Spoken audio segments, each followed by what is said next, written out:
ಎಲ್ಲರಿಗೂ ನಮಸ್ಕಾರ. ನೀವು ನೋಡ್ತಾ ಇದ್ದೀರಾ ಮಹಾಚಂದ್ರ ಯೂಟ್ಯೂಬ್ ಚಾನಲ್. ಸ್ನೇಹಿತರೆ, ಸರ್ಕಾರದಿಂದ ಈಗ ಎಲ್ಲ ಸರ್ಕಾರಿ ನೌಕರರಿಗೆ ಸಂಬಂಧಪಟ್ಟಂತೆ ಒಂದು ಕಟ್ಟುನಿಟ್ಟಿನ ಆದೇಶವನ್ನು ಹೊರಡಿಸಲಾಗಿದೆ.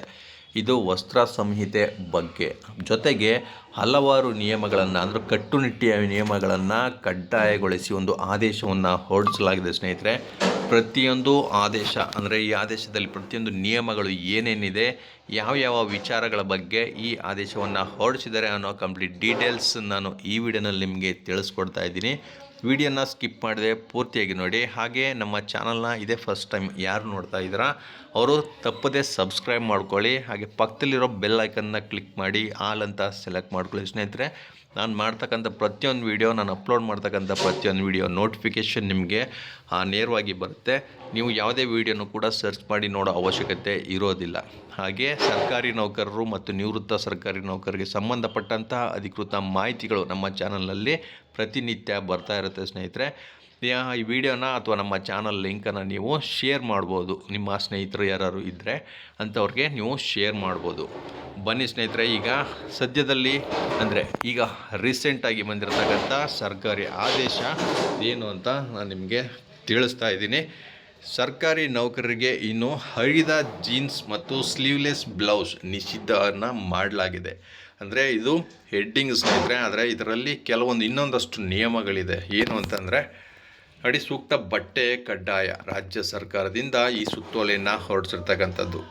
ರಾಜ್ಯ ಸರ್ಕಾರಿ ನೌಕರರು ಕಚೇರಿಗೆ ಬರುವಾಗ ಯೋಗ್ಯ ಹಾಗೂ ಸೂಕ್ತ ಬಟ್ಟೆ ಧರಿಸಿಕೊಂಡು ಬರದಿದ್ದರೆ ಸೂಕ್ತ ಕ್ರಮ ಎದುರಿಸಬೇಕಾಗುತ್ತದೆ ಎಂದು ರಾಜ್ಯ ಸರ್ಕಾರ ಸುತ್ತೋಲೆಯನ್ನು ಹೊರಡಿಸಿದೆ.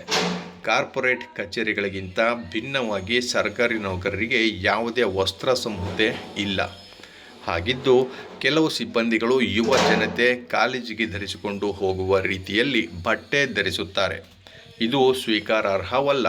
ಹರಿದ ಜೀನ್ಸ್, ತೋಳಿಲ್ಲದ ಉಡುಪುಗಳು ಮತ್ತು ತುಂಬ ಬಿಗಿಯಾದ ಬಟ್ಟೆಗಳನ್ನು ಧರಿಸಿಕೊಂಡು ಬರ್ತಾರೆ ಎಂಬ ಆಕ್ಷೇಪ ವ್ಯಕ್ತವಾಗಿತ್ತು.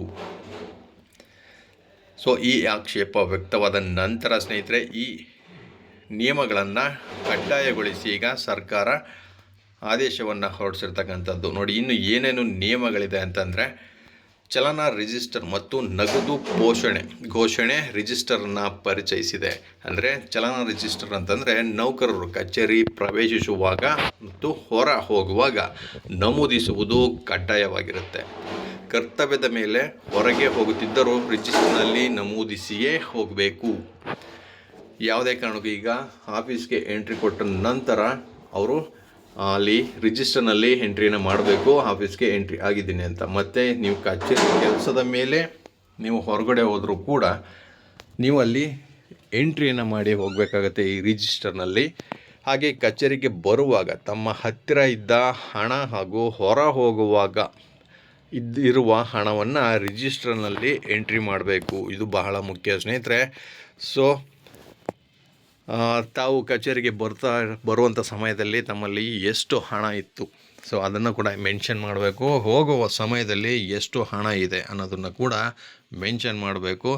ಇದೊಂದು ಕಟ್ಟುನಿಟ್ಟಿನ ಆದೇಶ ಅಂತಲೇ ಹೇಳ್ಬೋದು ಸ್ನೇಹಿತರೆ. ಇನ್ನು ಮುಂದೆ ಇದನ್ನು ಸ್ಟ್ರಿಕ್ಟಾಗಿ ಪಾಲನೆ ಮಾಡಲಾಗುತ್ತೆ. ಎಲ್ಲ ನೌಕರರು ತುಂಬ ಎಚ್ಚರಿಕೆಯಿಂದ ಇರಬೇಕು. ಹಾಗೆ ನಾನು ಮುಂಚೆ ವಿಡಿಯೋನಲ್ಲಿ ತಿಳಿಸಿರುವ ಹಾಗೆ ID ಕಾರ್ಡನ್ನು ವೇರ್ ಮಾಡಲೇಬೇಕು. ಅದು ಕೂಡ ಕಂಪಲ್ಸರಿ ಮಾಡಲಾಗಿದೆ.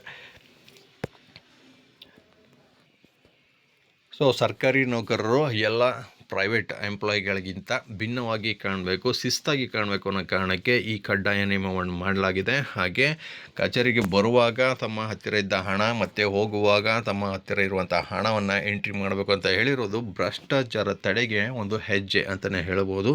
ಇದನ್ನು ಎಷ್ಟು ಕಟ್ಟುನಿಟ್ಟಾಗಿ ಪಾಲನೆ ಮಾಡ್ತಾರೆ ಅನ್ನೋದನ್ನು ಕಾದು ನೋಡಬೇಕು. ಇದಷ್ಟು ಇವತ್ತಿನ ಮಾಹಿತಿ ಸ್ನೇಹಿತರೆ. ಮತ್ತಷ್ಟು ಮಾಹಿತಿ ಜೊತೆಗೆ ನಿಮ್ಮನ್ನು ಭೇಟಿ ಮಾಡ್ತೇನೆ. ನಮಸ್ಕಾರ.